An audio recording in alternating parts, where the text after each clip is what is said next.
The Communist Manifesto. Among the many influential documents in existence today which bear heavily upon life in the United States stands the Communist Manifesto. This is an extremely interesting document, and it would behoove us to understand at least certain things about it. It was written, as I think possibly most of us realize, back in 1848, at the time the revolt of the Paris communes was getting underway. Marx and Engels, who collaborated with Marx in the preparing of the instrument, felt that the Paris communal incident could be expanded and exploited into a world revolution. And the Communist Manifesto was written to inspire the working classes to unite so that this world revolution could get underway. It did not have the desired effect, and Marx and Engels, I presume, were always disappointed in that fact.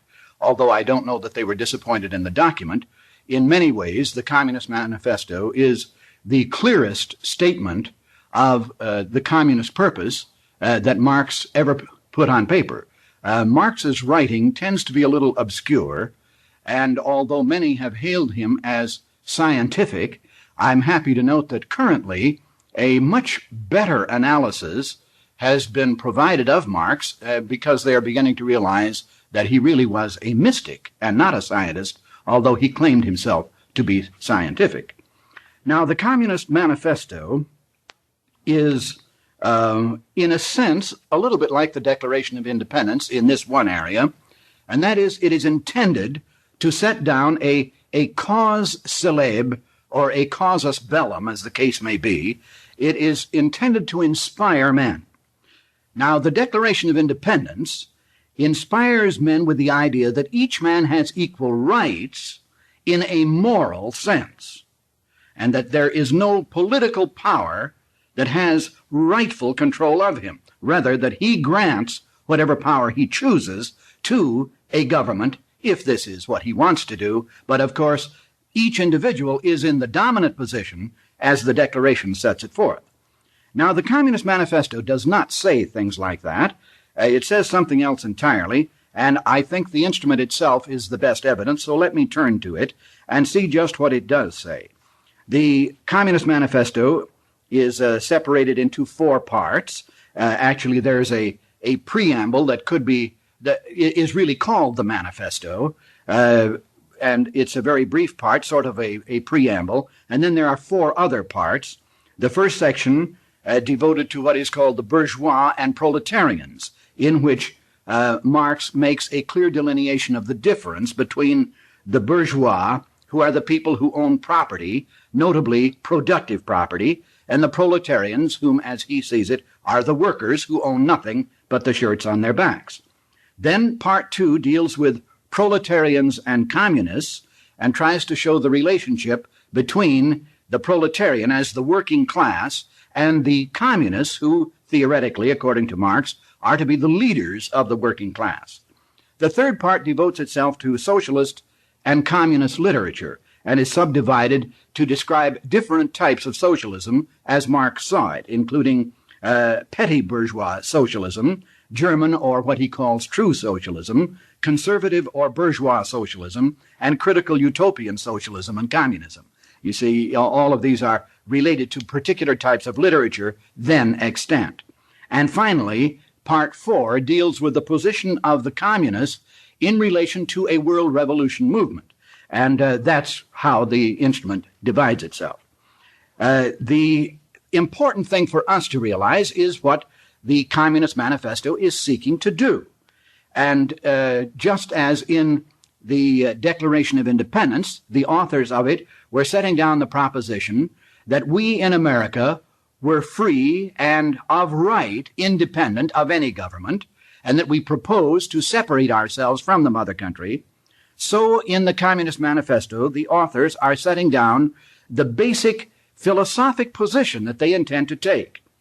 Now, the interesting thing here is that the Communist Manifesto is concerned not with morality and not with rights, but with property per se. I think this is why this manifesto is so interesting, because it states with great clarity what communism is all about. Let me read here from the second page of that part of the manifesto called Proletarians and Communists. This is the second part. The distinguishing feature of communism is not the abolition of property generally, but the abolition of bourgeois property. Now, what does Marx mean by that? Bourgeois property he defines as property that is held by the bourgeois, that is, those persons who we often call capitalists, or persons who own the tools of production and distribution. Now, what Marx is getting at here is that he wants to abolish the private ownership of the tools of production and distribution. And then he says, and again I quote from the manifesto, in this sense, the theory of the communists may be summed up in the single sentence, abolition of private property. In other words, that's what it's about. The idea of communism is to destroy the idea that a private individual can own one of the tools of production or distribution. That's to be passé. That's what the communist revolution is all about.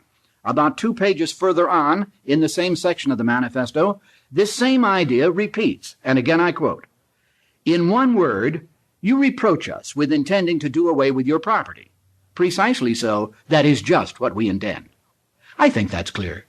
There is no question at all, but what the entire purpose of communism is to alter the relationship between persons and property. It is to eliminate the private ownership of property, notably the particular type of property which is called bourgeois property or the tools of production. Marx proposes that that we will be better off if all the tools of production and distribution are taken away from private persons, centralized in the hands of the government, and then the government will manage them. Now that's the idea. Many persons have been confused by his phraseology because he doesn't say ownership. He says the purpose is to abolish private property. And this has caused people to believe that Marx was something of a madman intending to burn up all the property in the world or something of the sort. That was not his intention. He is actually trying to explain that what he proposes here is to abolish private ownership of property. Now, here is an extremely interesting point and a very vital one for us today. Many people in this country presume that communism is some kind of a foreign political movement. That is, that it has something to do with Russia, and that if you are opposing Russia, or possibly China, or maybe Cuba, but some nation, or possibly all three of those nations, if you will oppose them, you're opposing communism. Actually, you're not. Communism is not a Russian, a Chinese, or a Cuban idea. It is essentially an economic idea relating to the redistribution of economic goods. And it can be held and is held by many persons of many nationalities. It has no national boundaries at all. Communism is just an economic theory. That's all it is. And if you approach it as though it has some kind of national implications, then you get yourself in the unfortunate position of those people who feel that they are fighting communism when they start killing, say, Viet Cong. That doesn't fight communism at all. That kills people. And the ideas of communism could even spread as a result of killing these people. You don't eliminate an idea by killing a person who happens to have the idea. On the contrary, that may be a very effective way of spreading the very idea that you're trying to kill. I might point out to you that that same effort was made by the Roman government in its effort to suppress Christianity. They started out to torture and kill Christians. And they gave Christianity such a shot in the arm with all of the Christian martyrs that were created that a great mass movement ended up moving into the Christian area because the whole proposition wasn't fair. And people sympathized with the martyrs, and they joined hands with them. The same sort of thing has happened in this country, and not only in this country, but around the world in respect to communism. Communism, in the early part of this century, was getting nowhere. And then certain people who were anti-communists began charging that it was a Russian plot, and the whole thing took on nationalistic overtones, and presently, if you were a good American, you had to hate Russia and Russians, and that is supposed to make you an anti-communist. It doesn't at all.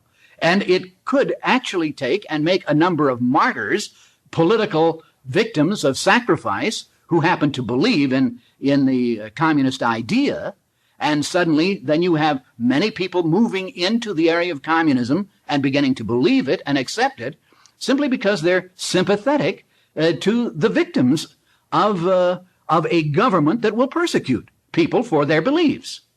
Now, it happens that I think it could be demonstrated on all kinds of scientific ground that the communism ideas are fallacious. You really don't have to worry about them. They're completely unscientific. The whole communist idea is as full of holes as a piece of good Swiss cheese and wouldn't stand for a minute, excepting it has adherents who have become martyrs, and then you'll have sympathy, and then the next thing you'll have is a major movement, and of course that has happened. But let me get back to the instrument itself, because, again, this is its own best evidence. Marx sets down, and this is in the this same second portion, which is really the meaningful part of the manifesto, the process by means of which a country that is not particularly communistic and which does believe in a certain amount of private property could be moved into a position where private property is virtually eliminated. He sets down the 10 steps, and I'd like to just go over these briefly with you. And as I do, you ask yourself how many of these steps have been taken by the American government, which nominally is opposed to communism. In actual fact, I don't think I'll have to say too much about it. If you concentrate on these points that Marx set down in 1848, you may be stunned to discover that the American government has adopted most of them. But let me establish that with you. Here is the manifesto again, and I quote, "The communist revolution is the most radical rupture with traditional property relations. No wonder that its development involves the most radical rupture with traditional ideas. We have seen above that the first step in the revolution by the working class is to raise the proletariat to the position of ruling class to win the battle of democracy." Now, that's a very interesting phrase. Let me pause here, digress momentarily to comment on this. Notice that Marx is calling for the working class to take over the government. You see, as Marx saw it, and remember, he is writing back right at the time that the Industrial Revolution has come to a close, and he doesn't see the future. He only sees the past. That's all any of us see. He looked to the past, and he saw that the people who owned the property were the ruling class, the privileged class. About 2% of the people, for instance, in England owned about 80% of the property. And this he was conscious of. Actually, that condition had already begun to change very radically, but he didn't know that. He wasn't aware of it. And so he presumed that the same ruling class, about 2%, still owns about 80% of the wealth. And so what he wanted to do was to organize a revolutionary group which would seize power to become the new ruling class and to win the battle of democracy. Now, why did he say that? Well, it was obvious. If you're going to put everything to a vote, it follows that there will always be more workers than there will be employers. So the more that you can get things settled by public voting, the more surely will you destroy the idea of bourgeois property. Because limited numbers of persons will own productive property, and many more people will work at jobs where they themselves do not own the property. Consequently, if you can put things up to a public vote, then the working class, or as Marx calls it, the proletariat, will inevitably win. He's right on that. He's perfectly correct. If you are going to have things settled by popular vote, the working class will win every time. All you have to do is give it enough time, and it will positively win. No question about it. He sees that, and so that's what he's recommending. He's recommending the advance of democratic processes so that a revolution can come about through the democratic process in which the proletariat will win the day. To win the battle of democracy. Let me go on. I'm quoting.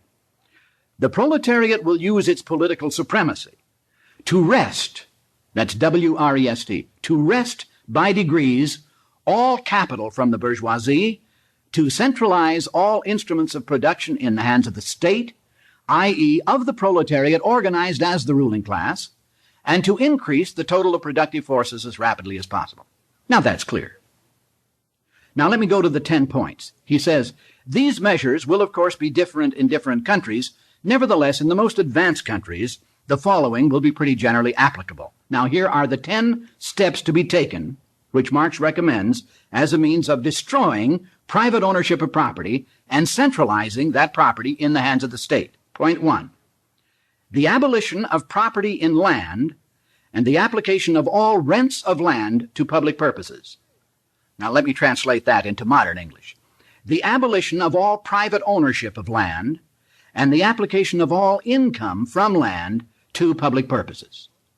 Now, if you'll think about that, you will see in the last several years how our government has moved in more and more using eminent domain and other processes to take primary control of land and to increase taxes on land and thus take income from land and convert it to, quote, public purposes. In other words, it's moving gradually into the hands of government.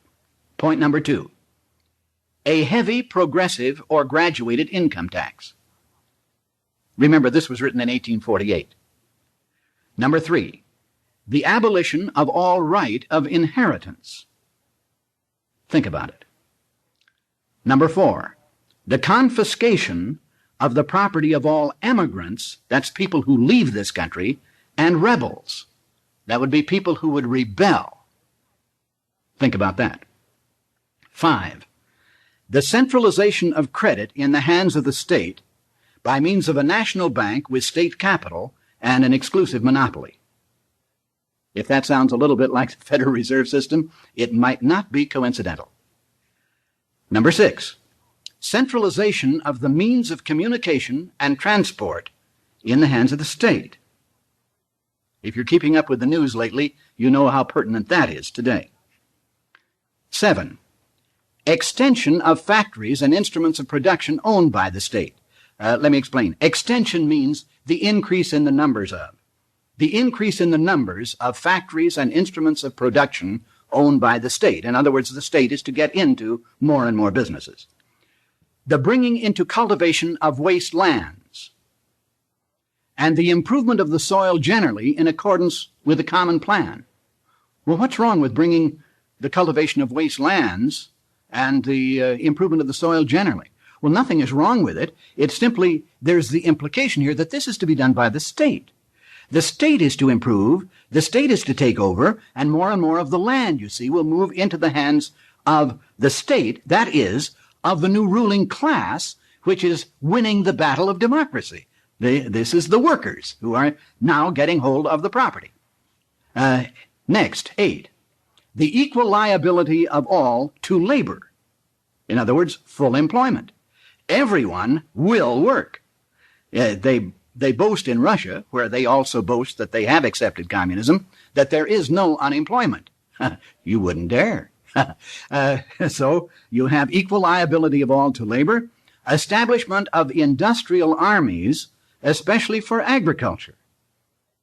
9, the combination of agriculture with manufacturing industries, a gradual abolition of the distinction between town and country by a more equitable distribution of population over the country. And 10, free education for all children in public schools. That means, of course, that the children are to be sent by schools that are owned and operated by the government.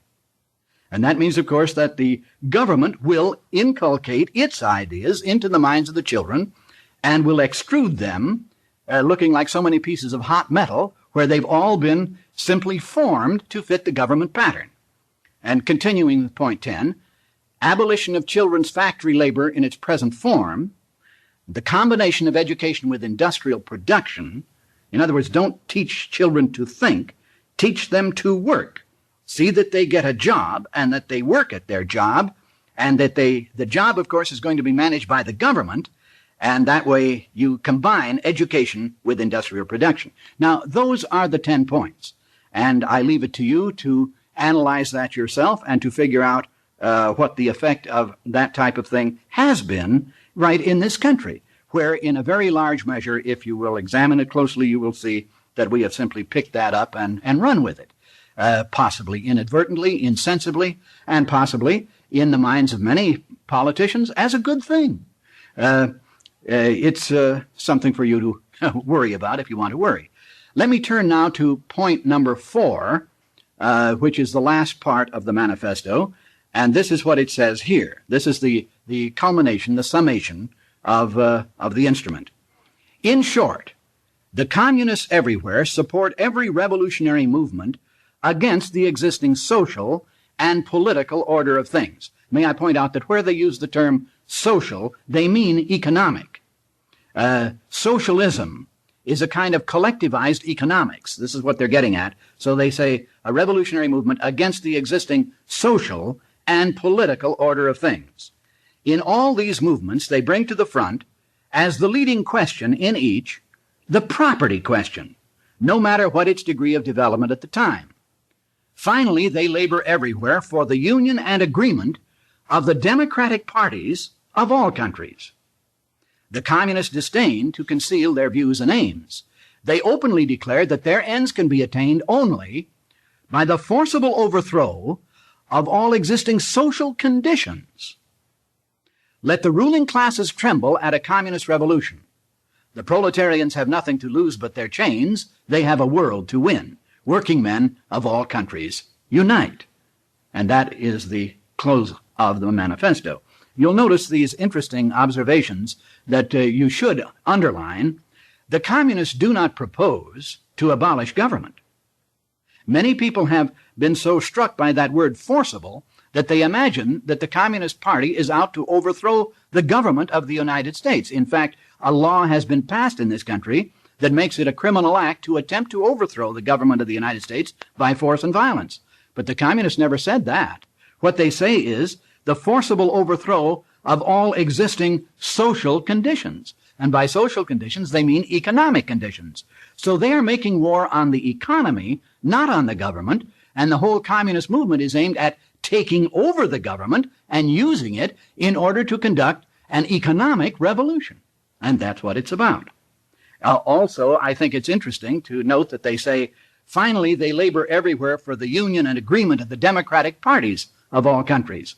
I know some people today who are so snide as to suggest that it's hard to tell the difference between a Republican and a Democrat in this country without a program. And of course, there is basic agreement among Democrats and Republicans in certain areas. Both agree on massive taxation and massive regulation of the population. The place that they differ is fundamentally at the area of how you will spend the goodies that they have collected.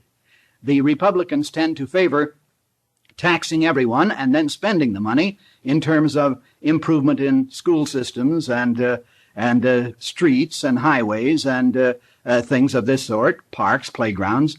And the Democrats tend to favor the taxing of everybody and the spending of money on welfare and hot lunches for the children and things of this sort. But both of these positions are, in essence, sustained by the idea of taxing and regulating everybody. That's fundamental. And then you go ahead and spend it the one way or the other. In a very real sense, then, there is an agreement between the democratic parties of this country, the very thing that Marx called for. I know that it seems a shocking thing to say, but I would have to point out that in this country, the official position of our government has never really been opposed to communism. It may have been opposed to a number of communists, but not to communism as a doctrine. And that is essentially the area that we would have to be concerned with if we are concerned with understanding what is going on today. Now, if you will take the Declaration of Independence and the Communist Manifesto and compare the two, I think you'll see how remarkably different these two instruments are. The Declaration of Independence, which is a document of inspiration, as the Manifesto is, sets forth the proposition, however faultily it may have done so, but it sets it forth that every human being is endowed with certain equal and unalienable rights, and these rights don't come from government, and they don't come from other people. You simply have them as a result of the fact that you are a human being. And no one has any right over you whatever, and you don't have any right over anyone else whatever, and your position of moral worth is assured, providing you limit your volitional actions in terms of your own person and property. And that's what the Declaration of Independence sets forth. Now, the Communist Manifesto sets forth the proposition that property should not be privately owned, particularly if it is industrial or productive property. Any property that is for the use of production or distribution is to be owned by the state. But it is not the state as it then existed. It is to be a new kind of state in which the workers have won the battle of democracy and taken over as the new ruling class. Now, that is supposed to inspire people too. It is to inspire the workers with the idea that they have been grossly abused, that the reason that they don't have as much property as they ought to have is because people like capitalists, employers, the management team per se, has really taken advantage of them and exploited them and thus injured them. And the whole communist idea is to rectify that injury by creating a new ruling class, which would be the class of proletariat in a position of power, and then from that time on, the major property, the most meaningful property, would be in the hands of the state, and then the state would distribute on the basis of need. In fact, that was Marx's summation of his own position. From each, according to his ability, to each, according to his need. And there you have, in essence, the communist ethic as opposed to the individualistic ethic as expressed in the Declaration of Independence. Thank you.